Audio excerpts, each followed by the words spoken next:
Welcome to the Business Spotlight Podcast. My name is Kay Cote, and I'm your host for today's episode. And today on the show, I have Keith Sklarsky, co-owner and operator of 21 Pronghorn Holdings, where they have a variety of businesses under their belt. We're going to be learning about his journey to business ownership, best practices, and challenges that he's faced to give you that inside look to what it's like to build and operate a business. Welcome, Keith. It's so great to meet you. Thanks for being on the show today. Oh, yeah. Thanks for having me. It's a pleasure. Of course. But before we dive into all things business, I'd love to share a bit about you. So take us back as far as you'd like and feel free to share a bit about yourself. Cool. But yeah, so I'm a husband and a father. That's the primary role in my life. I try to make that the biggest focus, and the business stuff that I have gotten myself into is what supports me being able to be great at those things. So I started my career in sales. That was my majority of my background in sales and sales management. Um, my family and I relocated from California out to Prescott, Arizona, and that was where I bought my first business, which was a um, operating dog hotel, and so purchased that. Um, Loved it. Was able to make a couple of changes to get it to where I wanted it to be, and then uh, parlayed that into cold outreaching to other businesses to look for what I could buy. Ended up purchasing another um, dog hotel, which got me connected with my business partner. And then we spent the next probably 6 or 8 months just full time looking at businesses that we could buy to expand our portfolio, because it was a operation that we felt comfortable doing, and we could see if we get in there and make a couple of changes, we can really transform a business.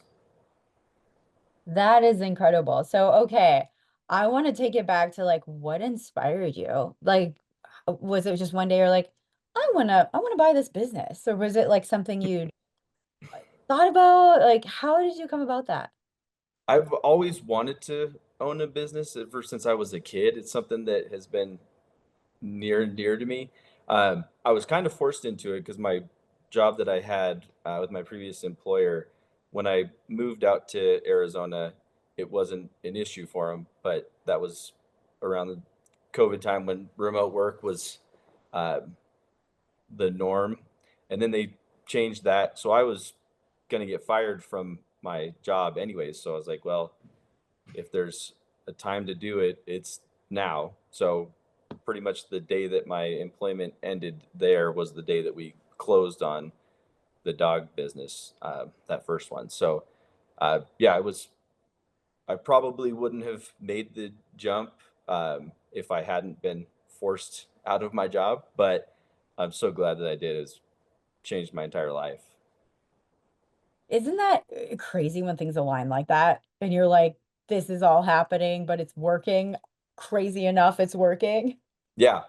Yeah. And it's this, I mean, going back on it, it is scary to be going through that, but you know, if you're focused on a goal and you work towards it and you're doing the things that you need to get done to accomplish that goal, those things do end up usually working out for you from my experience. Oh, 100%. And sometimes it's just like, this is just telling me I gotta go for it. And if it fails, it fails, but it seems to be aligning. So let's rock and roll. Right. Yeah. Yeah. When you don't have a choice, you're going to figure it out. And yeah, the worst thing that can happen is that you fail, and then you're still not really in a worse spot than you were. So at least you tried. 100%. So um now you started with the one company, and so kind of let's break down the structure because you have multiple entities now under the umbrella company. So I'm very curious about a few things. So first of all, what are all the businesses under this main umbrella that you have currently?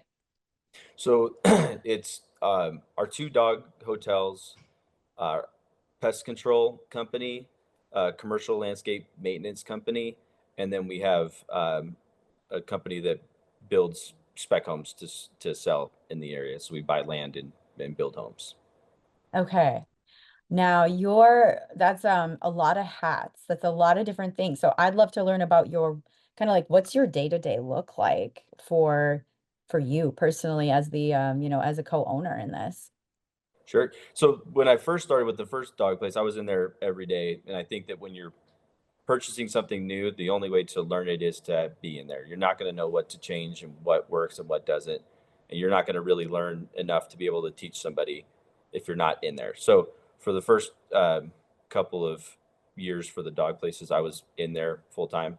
We've since hired a GM. She does a great job of running our two dog hotels. So my day consists of mainly focusing on our commercial landscape business and our pest control company, and checking in with the GMs for all of those places, um, and just making sure that all of the metrics that we have are getting hit, all of the changes that we're trying to make are being accomplished and rolled out well.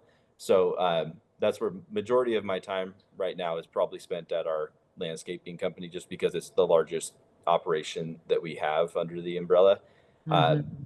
and then I have two great business partners that support with a lot of the other stuff. Our CFO has a private equity background, and he handles all the financials for us. So that's off of my plate.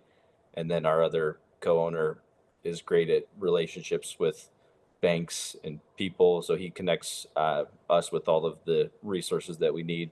He's out looking for new deals for us to buy. So I'm really able to just sit and focus on growing the business and implementing the strategies that we've come up with. Oh, incredible. Well, I think that's huge, especially it seems like too when you build one, then you're like, okay, I've got a bit of a structure on how to build the second one and how to build a third when you have kind of a template going for you. So, has that helped when you, because they're all different businesses, but I'd love to dive in deeper. Have you been templating or like utilizing the success of one business to kind of duplicate into the next? Yeah, absolutely. I mean, to me, a lot of it comes down to the customer experience. Are you doing what you're saying you're going to do to help these customers? And really, that is the main driver of the decisions that we make. And from there, the other things that are that we look at is, are we charging the right amount? And that could be, are we charging too little and we need to raise it, or are we charging too much and we need to offer more to this customer to justify what we're charging them? So just making Mhm. sure that those things are in alignment. And then, really the biggest thing is the people. Do you have the right people in place in these organizations? Is the culture what you want that culture to be? Like, you should be able to step into your business and be excited about all of the people that are there. And if you're Mhm. not, you've got a culture that you need to go in and fix. And so those are probably the three major things that we do when we are looking at a company. And then when we take one over, is like, we look to make sure, can we make these changes? We'll find Mhm. other stuff along the way that needs to be adjusted, of course. But if there's opportunity in those areas, we know that that's a good target for us to go after. And then when we get in there, we know we can quickly make those changes, um, change the culture, change the perception, change what these customers are getting. And that leads to success from what we've found. Oh, that's really cool too, because it's like you can take and you can have those structure of what you desire, and you see if it's a good fit, like within that company. You can go in and assess and be like, oh, okay, this will work or this one won't work. Have you ever had to say no to a company, or have had where you were wanting to buy one and then it was like not the good fit? I'm curious. Yeah, we had quite a few. I mean, my as I said, one of my business partners, that's one of his main jobs, is going out and finding companies that we can buy. So we have meetings with people pretty regularly to see, and yeah, a lot of it is um, not a fit for many different reasons. We have them that they're not large enough at this point to plug into our operation, because they've got to be at a certain revenue, or we don't really have the bandwidth to branch into a new segment. But if we Hmm. can bolt something onto an existing framework that we have that would work, then the revenue size is a little bit less important, and it's more about what does that do for moving the organization forward. Hmm. Um, but yeah, we've said no to deals for um, them wanting too much, for the area being wrong. Like our focus is heavily in Yavapai County in northern Arizona. We want to Mhm. become the best at what we're doing here, and then if we want to expand out from there, at least we're built on a foundation of success in one region versus spreading ourselves too thin. Um, so yeah, we've had quite a few deals that we couldn't move forward on. Um, yeah, for a number of different reasons. Oh, for sure. I mean, that's like a golden nugget of this conversation for other businesses own out there or other business owners out there is like sometimes saying no is saying yes to something that's a better fit later. Oh, for sure. Yeah, right before we bought our commercial landscape company, we were looking at another deal. This was down in Phoenix, and we were like on the fence, um, and we were like, we can't do it. It's too far. The business doesn't align with anything that we're already good at. So we'd be learning an entire new industry. Um, and so we said no. And within 2 weeks, the opportunity came for us to buy our landscaping company. And it was something that my business partner really helped me out with because he was in real estate before and he flipped homes in California. And he was like, there's always another deal coming. So sometimes patience is a good thing, waiting, making sure that it fits. But also, you can't let that be the excuse for not buying something because you've at some point you've got to make a move and you've got to do something, and it's never going to be the perfect fit, but you can limit the risk by making some determinations before you see these deals, like having Mhm. parameters of what is in your buy box and making sure that you're not just buying anything, but when that something comes along and it's in there, you got to be ready to go. Yes, it's a dance a little bit. It's like when to No, for pause sure. and when to go. Yeah. Yeah. Oh, well, Yeah. very cool. Well, now I kind of want to take it back into like looking at your ownership structure because you're co-owner. So can you tell me what's your ownership structure like? And do you have kind of an executive team or an administrative team that you're working with that work with you? Yeah. So I mean, our ownership group is it's me, myself, my business partner, Luke, and then Colton. And so we all just kind of we all have different backgrounds, and so that was why we originally got together. Was we all bring something kind of different to the table. Um, as far as administrative goes, we don't really have like each business has their administrative structure in place, but Mhm. we're not. We can manage just the umbrella, the holding company administratively. Mhm. We outsource taxes and lawyers and stuff like that. But for the day-to-day operations and financials and stuff like that, we just handle that between the three of us. That makes sense because if each company within within the umbrella has like their managers and their employee structure. Yeah, and they all have their own software that they're running on. Their CRMs are Uh, all different. So it really, yeah, to have it work, it has to be at the company level for the mhm. administrative stuff.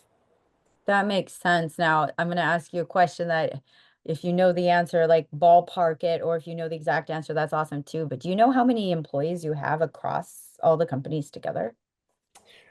We have 70, about 75 employees. Oh, nice. Good.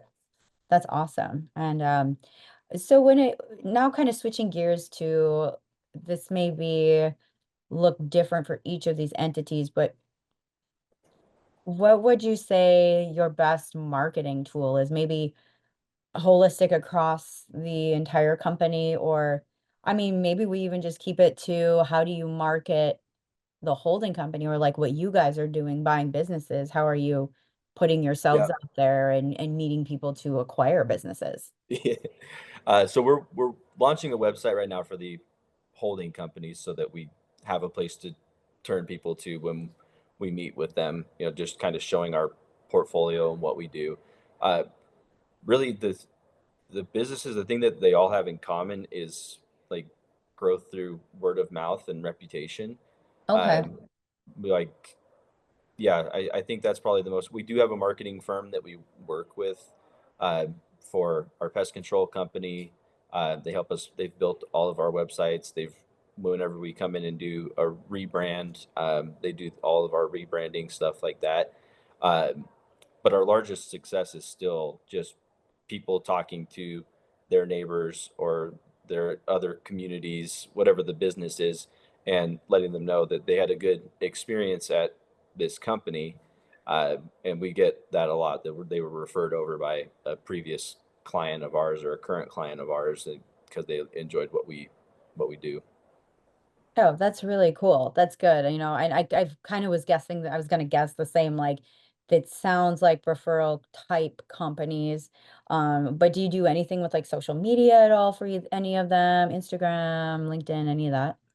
Yeah, we do for so our commercial landscape business, we really don't uh, because that is a lot of relationships with boards and property management companies, and that's more of a face to face. So our buyer pool is pretty small for that, Hmm. um, especially with that being like there's a little bit of room for SEO on smaller commercial buildings, but the bulk of our business is relationship based there.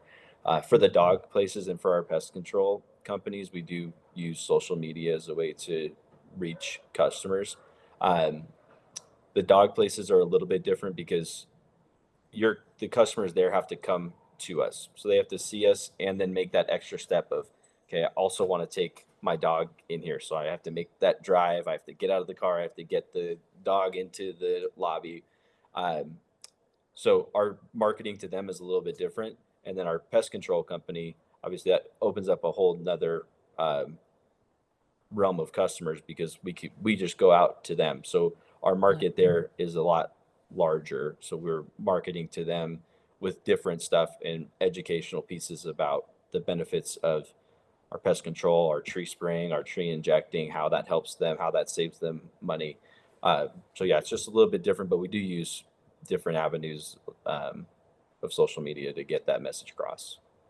Oh, very cool. Very cool. And I had forgotten to ask earlier, but so when did you start the holding company, the original company? So we started the holding company, I guess, 2 years ago.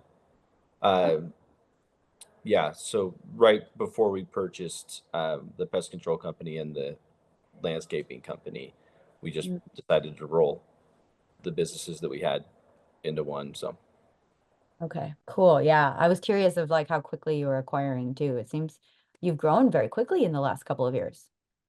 yeah, I mean our first purchase was would have been 2021, I guess, or Oh, okay. 2022. 2022 was the first one that I purchased, and then yeah, we've pretty much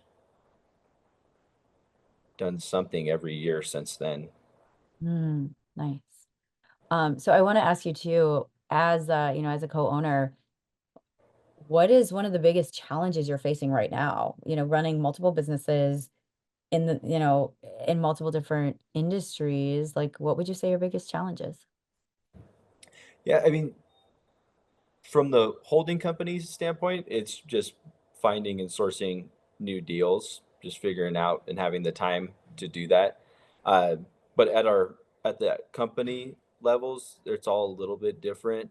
Um, but a lot of it just revolves around like launches of new processes or new products um, to our customers. Like our commercial landscape company, we're launching a way that we can better interact with our customers on a portal versus just having to email them proposals and stuff like that. At our dog places, we're launching different ways to benefit the customer, like opening a store inside of our lobbies so that customers, when they're dropping off, they can pick up supplies that they would need to make a separate trip for the dogs. So, there's always some moving part that we're trying to implement a new process for. Uh, our commercial landscape company, we are constantly onboarding new people because we're growing that into new areas. And so we have new roles that we need to figure out. And it's tough when you're launching a new role and you don't really know all of the responsibilities that that person's going to have because it's brand new to you. So we're Mhm. trying to, there's just a lot of stuff to work out with that. But yeah, the time is always a challenge as well. Time is a big challenge. Yeah, because especially when you're like thinking about multiple things. So I'm curious, I want to dive a little deeper. You mentioned that launching processes or products like overall is a challenge. What is it about launching that's the most challenging to you? So I guess it depends. Like if it's a new process, the Mm, difficult part is just the training of your teams on this process. So you're documenting it. We put together an SOP for these things. So I have to go through the steps of what we're trying to change and make sure that I can document and speak to every step of the way through that process, what would happen and how someone should handle that situation. And so that just becomes it. It's a kind of like an ongoing work when you're doing SOPs of just making sure that someone has the resources necessary to handle whatever situation comes up for them, at least as best mhm, you can. mm, Um, so yeah, that's the challenge on that. And then launching new products and offering, there's usually something that we run into that is a little bit of a barrier that gives us the opportunity to work through.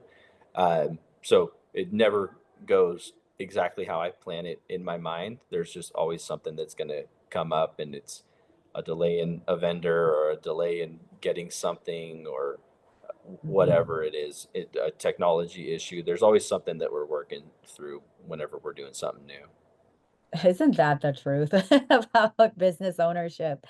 Uh, this has been a fun conversation. I just am looking at the time and I could like talk to you for another half hour on just like how you're structuring and growing. And so but before we get to our end of our conversation, I want to do a quick rapid fire question where I ask you four questions and just answer very top of mind. All right. All right, Keith, question number one is what is the key to success for you? A key to success for me is just focus. If you have something, uh, a goal of yours or something that you need to fix, just not letting anything get in the way of what your goal is.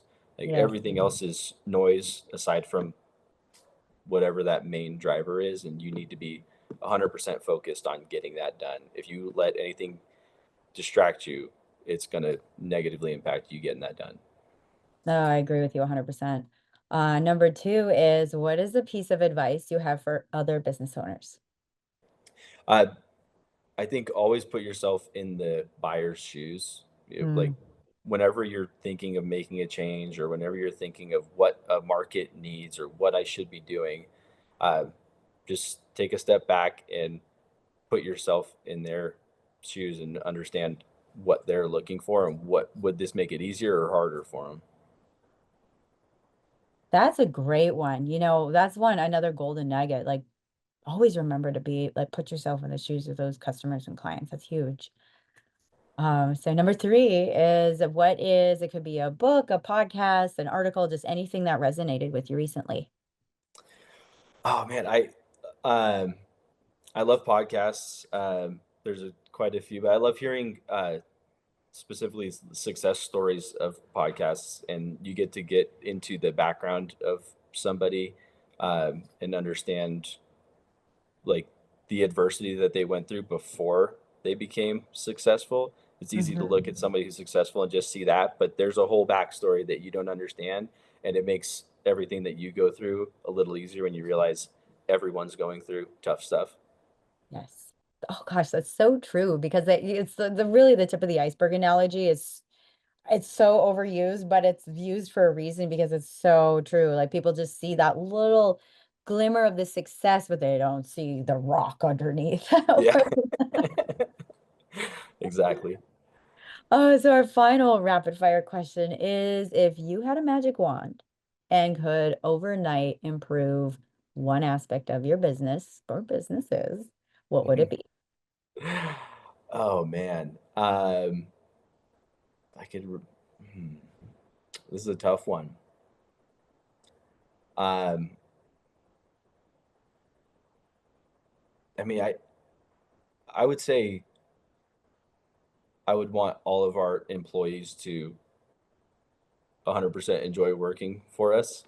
I don't know Mm. if that's not the case now, but so much of the success of what any business owner does is based on the employees, and them being happy is a great way to keep them around, make sure that they're treating your customers right.